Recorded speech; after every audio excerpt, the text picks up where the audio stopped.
ছিংগাপুৰত জুবিন গাৰ্গৰ ৰহস্যজনক মৃত্যুক লৈ গুৰুত্বপূৰ্ণ খবৰ। ছিংগাপুৰ চৰকাৰৰ পৰা আইনী সহযোগিতা বিচাৰিছে ভাৰত চৰকাৰে। ছিংগাপুৰস্থিত ভাৰতীয় উচ্চায়ুক্তক বিশেষ দায়িত্ব অৰ্পণ কৰিছে গৃহ মন্ত্ৰালয়ে। ভাৰতীয় দূতাবাসৰ প্ৰথম সচিব টি প্ৰভাকৰলৈ গৃহ মন্ত্ৰালয়ৰ পত্ৰ। গৃহ মন্ত্ৰালয়ৰ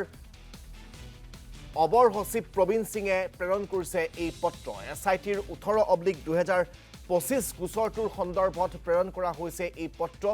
মিউচুৱেল লিগেল এছিষ্টেন্স চমুকৈ MLA সন্দৰ্ভত এই পত্ৰ প্ৰেৰণ কৰা হৈছে। আমি গোটেই বিষয়টো সন্দৰ্ভত সবিশেষ জানিবলৈ আমাৰ ৰাজনৈতিক সম্পাদক নয়ন প্ৰতীম কুমাৰৰ কাষলৈ পোনপটীয়াকৈ আপোনালোকক লৈ যাব বিচাৰিছোঁ। নয়ন প্ৰতীম কুমাৰ, ছিংগাপুৰ চৰকাৰৰ পৰা এতিয়া আইনী সহযোগিতা বিচাৰি পত্ৰ প্ৰেৰণ কৰিছে ভাৰত চৰকাৰৰ ফালৰ পৰা এই জুবিন গাৰ্গৰ মৃত্যুৰ ঘটনাটোৰ সন্দৰ্ভত মই আপোনাৰ পৰা বিস্তৃত খবৰখিনি জানিব বিচাৰিম। ৰাজদীপ, চাওক, আমাৰ সকলোৰে হিয়াৰ আমঠু জুবিন গাৰ্গৰ যি মৃত্যু, ৰহস্যজনক মৃত্যু, সেই মৃত্যুৰ ৰহস্য এতিয়াও ওৰ পৰা নাই। আমি গম পোৱা নাই যে জুবিন গাৰ্গৰ প্ৰকৃততে কেনেদৰে মৃত্যু হৈছিল। আৰু ইয়াৰ পৰিপ্ৰেক্ষিতত যি SIT তদন্ত চলি আছে, এই SIT তদন্ত চলি থকাৰ মাজতে এটা ডাঙৰ ইছ্যু আহিছিলে যে ছিংগাপুৰলৈ অসম আৰক্ষী যি SIT দল আছে, সেই দলটো কেতিয়া যাব। কাৰণ ঘটনাস্থলী যিটো দ্বীপত সাগৰৰ মাজত যিখন ইয়াতত এই ঘটনাটো হৈছিলে, সেই ঘটনাস্থলীলৈ নোযোৱাকৈ কেনেদৰে এই তদন্ত সম্ভৱ হ'ব বা ভাল তদন্ত এটা হ'ব, এইলৈ বিভিন্ন ধৰণৰ প্ৰশ্ন বিভিন্ন পক্ষই উত্থাপন কৰিছিল। আৰু এই সন্দৰ্ভত ইতিমধ্যে SIT যিগৰাকী মুৰব্বী অৰ্থাৎ CIDৰ SDGP স্পেচিয়েল DGP মুন্না প্ৰসাদ গুপ্তাই তেখেতে কৈছিল যে ভাৰত চৰকাৰৰ জৰিয়তে অসম আৰক্ষী যি SIT আছে, SIT আচলতে ছিংগাপুৰৰ সৈতে যোগাযোগ কৰিছে। আৰু এই সম্পৰ্কীয় যিখন আচলতে আনুষ্ঠানিক পত্ৰ, সেই পত্ৰখন অৱশেষত আমি লাভ কৰিবলৈ সক্ষম হৈছোঁ। জুবিন গাৰ্গৰ মৃত্যু সম্পৰ্কীয় যি তদন্ত, এই তদন্তত এই পত্ৰখন বিশেষভাৱে এটা গুৰুত্বপূৰ্ণ এটা বিশেষ কথা। আৰু এই পত্ৰখন ইতিমধ্যে আমাৰ হাতত পৰিছেহি আৰু বৰ্তমান মোৰ হাতত এই পত্ৰখন আছে আৰু মই দেখুৱাইছোঁ। এইখনেই হৈছে ভাৰত চৰকাৰে যি ছিংগাপুৰলৈ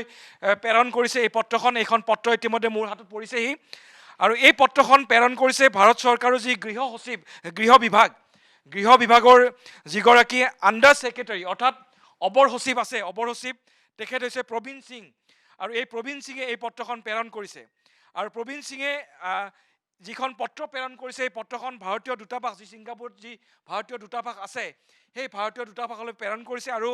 টি প্ৰভাকৰ ফাৰ্ষ্ট ছেক্ৰেটাৰী অৰ্থাৎ প্ৰথম সচিব কমাৰ্চ যিগৰাকী তাত দায়িত্বত আছে, তেখেতলৈ এই পত্ৰখন প্ৰেৰণ কৰিছে। আৰু তাত কোৱা হৈছে যে SITয়ে যিটো গোচৰ ৰুজু কৰিছে 25/18/25, এই যিটো গোচৰ আছে SIT, এই গোচৰটোৰ সন্দৰ্ভত ছিংগাপুৰৰ পৰা আইনী সাহায্য বিচাৰিছে ভাৰত চৰকাৰে। আৰু এইখিনিতে মই উল্লেখ কৰিব বিচাৰিম যে এই যি ভাৰত আৰু ছিংগাপুৰৰ মাজত ইতিমধ্যে যিখন এখন চুক্তি আছে, আৰু সেই চুক্তিখন হৈছে MLA অৰ্থাৎ মিউচুৱেল লিগেল এছিষ্টেন্স। অৰ্থাৎ দুয়োখন দেশে, এখন দেশে আন এখন দেশক এই ধৰণৰ যেতিয়া অপৰাধমূলক ঘটনা সংঘটিত হয় বা বিভিন্ন ধৰণৰ গোচৰ যেতিয়া এখন দেশত হয়, তেতিয়া আন এখন দেশে যেতিয়া সহায় বিচাৰে, তেতিয়াহ'লে এই চুক্তিখনৰ সহায় লোৱা হয়, যাক কোৱা হয় MLA অৰ্থাৎ mutual legal assistance treaty, MLAT। আৰু এই চুক্তিখনৰ জৰিয়তে এতিয়া ভাৰত চৰকাৰৰ গৃহ মন্ত্ৰালয় আৰু এই MLAT যি আছে, এই চুক্তিখনৰ নোডেল এজেঞ্চি হৈছে দেশৰ গৃহ মন্ত্ৰালয়। আৰু এই গৃহ মন্ত্ৰালয়ৰ হৈ এতিয়া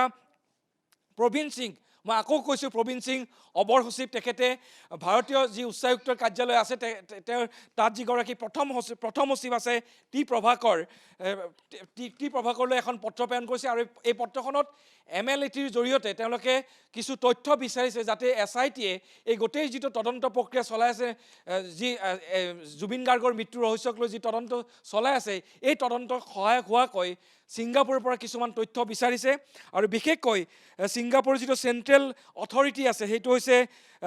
এটৰ্নি জেনেৰেল অফ ছিংগাপুৰ। এই পত্ৰখনত এটা বিশেষ কথা উল্লেখ আছে যে আমাৰ যি ভাৰতীয় উচ্চায়ুক্ত কাৰ্যালয় যিগৰাকী প্ৰথম সচিব আছে, তেখেতক কোৱা হৈছে যে MLATৰ জৰিয়তে ছিংগাপুৰৰ যি এটৰ্নি জেনেৰেল আছে, সেই এটৰ্নি জেনেৰেলৰ পৰা এই সম্পৰ্কীয় যিবোৰ তথ্য তেওঁলোকৰ হাতত আছে, এই তথ্যবোৰ তেওঁলোকে সংগ্ৰহ কৰিব লাগে। আৰু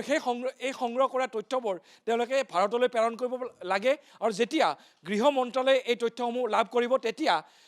অসম আৰক্ষী যি SIT আছে এই SITয়ে গৃহ মন্ত্ৰালয়ৰ জৰিয়তে এই তথ্যবোৰ লাভ কৰিবলৈ সক্ষম হ'ব গতিকে এইখন এখন বিশেষ পত্ৰ বৰ গুৰুত্বপূৰ্ণ পত্ৰ আৰু জুবিন গাৰ্গৰ যি মৃত্যুৰ ৰহস্য কাৰণ ইতিমধ্যে CIDৰ কালি যিগৰাকী SDGP আছে মুন্না প্ৰসাদ গুপ্তা তেখেতে কৈছে যে অসম আৰক্ষী তালৈ গৈ নিজাববীয়াকৈ তদন্ত কৰিব নোৱাৰে সেয়া অসম্ভৱ সেই চুক্তিয়ে সেই যিখন চুক্তি আছে এই চুক্তিৰ মতেহে তেওঁলোক আগবাঢ়িব লাগিব আৰু অৱশেষত আমি প্ৰতিদিন টাইমে এক্সক্লুজিভলি এই যিখন পত্ৰ আছে মই আকৌ কৈছোঁ মই এই পত্ৰখন আকৌ এবাৰ মোৰ সহযোগী আছে আকাশে মোৰ দেখুৱাব এই যিখন পত্ৰ আছে এই পত্ৰখন মই আকৌ এবাৰ দেখুৱাব খুজিছোঁ যে ভাৰত চৰকাৰৰ যি গৃহ মন্ত্ৰালয়ৰ যি অবৰ সচিব আছে প্ৰবীণ সিঙে ভাৰতীয় উচ্চায়ুক্ত কাৰ্যালয়ৰ যি প্ৰথম সচিব আছে টি প্ৰভাকৰলৈ এই পত্ৰখন প্ৰেৰণ কৰিছে আৰু এই পত্ৰখনত স্পষ্টভাৱে কোৱা হৈছে যে মিউচুৱেল লিগেল এছিষ্টেঞ্চৰ জৰিয়তে ছিংগাপুৰৰ যি এটৰ্নি জেনেৰেল আছে অৰ্থাৎ চেণ্ট্ৰেল অথৰিটি অফ ছিংগাপুৰ তাৰ পৰা তেওঁ প্ৰথম সচিবগৰাকীক সকলো ধৰণৰ জুবিন গাৰ্গৰ মৃত্যুৰ সৈতে যি তেওঁলোকৰ তদন্ত প্ৰক্ৰিয়া চলি আছে ছিংগাপুৰত সেই তদন্ত প্ৰক্ৰিয়া যিবোৰ তথ্য প্ৰমাণ তেওঁলোকে লাভ কৰিছে সেই সকলোবোৰ তথ্য প্ৰমাণ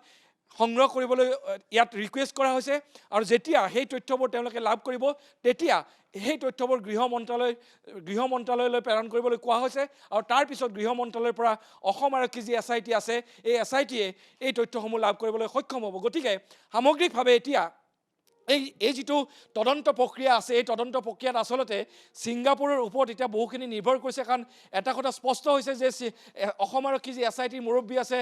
মুন্না প্ৰসাদ গুপ্তা তেখেতে কৈছে যে অসম আৰক্ষীয়ে তালৈ গৈ নিজাববীয়াকৈ তদন্ত কৰিব নোৱাৰে কিন্তু তেওঁলোকে ছিংগাপুৰৰ সহযোগিতাৰ জৰিয়তে এই তদন্ত প্ৰক্ৰিয়া আগবঢ়াই নিব কালি ঘোষণা কৰিছিল আৰু সেই ঘোষণা কৰাৰ পিছত একমাত্ৰ প্ৰতিদিন টাইমত আমি এই পত্ৰখন লাভ কৰিছোঁ দেশৰ গৃহ মন্ত্ৰালয়ে ছিংগাপুৰত থকা ভাৰতীয় উচ্চায়ুক্তৰ কাৰ্যালয়লৈ যিখন পত্ৰ প্ৰেৰণ কৰিছিল সেই পত্ৰৰ প্ৰতিলিপি ইতিমধ্যে আমি লাভ কৰিছোঁ আৰু এই পত্ৰখন জুবিন গাৰ্গৰ যি মৃত্যু তদন্ত এই তদন্তৰ ক্ষেত্ৰত অতি গুৰুত্বপূৰ্ণ পত্ৰ আৰু এই পত্ৰখন লাভ কৰাৰ পিছত ইতিমধ্যে ভাৰতীয় উচ্চায়ুক্তই লাভ কৰিছে আৰু ছিংগাপুৰৰ যি এটৰ্নি জেনেৰেল আছে তেওঁলোকে এই পত্ৰখন লাভ কৰিছে কাৰণ ছিংগাপুৰত থকা ভাৰতীয় উচ্চায়ুক্তৰ কাৰ্যালয়ে ইতিমধ্যে এটৰ্নি জেনেৰেলক এই পত্ৰখনৰ এই যি মিউচুৱেল লিগেল এছিষ্টেঞ্চ আছে ইয়াৰ জৰিয়তে কি তথ্য তেওঁলোকে বিচাৰিছে সেই সকলোবোৰ তথ্য সংগ্ৰহৰ বাবে চেষ্টা চলাই আছে আৰু ছিংগাপুৰে যদি এই ক্ষেত্ৰত সহযোগিতা আগবঢ়ায় তেতিয়াহ'লে অচিৰেই ভাৰত চৰকাৰৰ গৃহ মন্ত্ৰালয়ে জুবিন গাৰ্গৰ মৃত্যুৰ তদন্ত সন্দৰ্ভত সেই ইয়াতখনত 19 ছেপ্টেম্বৰত আচলতে কি হৈছিলে জুবিন গাৰ্গৰ কেনেদৰে পানীত ডুবি মৃত্যু হৈছিলে কাৰণ যি প্ৰাথমিক তদন্ত পোহৰলৈ আহিছিল যে ছিংগাপুৰৰ চৰকাৰে যি ডেথ চাৰ্টিফিকেট প্ৰদান কৰিছিল তাত কোৱা হৈছিলে যে জুবিন গাৰ্গৰ পানীত ডুবি মৃত্যু হৈছিল কিন্তু কেনেদৰে কি পৰিস্থিতিত জুবিন গাৰ্গৰ মৃত্যু হৈছিল সেই সকলোবোৰ তদন্ত কিন্তু ছিংগাপুৰ আৰক্ষীয়ে কৰিছে ছিংগাপুৰৰ যি কৰোনেল আছে অৰ্থাৎ দণ্ডাধীশ আছে দণ্ডাধীশ পৰ্যায় কৰোনাৰ আছে সেই কৰোনাৰ অৰ্থাৎ দণ্ডাধীশ পৰ্যায়ত আনকি তেওঁলোকৰ তদন্ত প্ৰক্ৰিয়া চলি আছে নিশ্চয়কৈ নয়ন প্ৰদীপ কুমাৰ আপোনাক এই মুহূৰ্তত আমি ধন্যবাদ জ্ঞাপন কৰিছোঁ আমি পৰৱৰ্তী সময়ত এই বিষয়টো সন্দৰ্ভত জানিবলৈ আকৌ আপোনাৰ কাষলৈ পোনপটীয়াকৈ যাম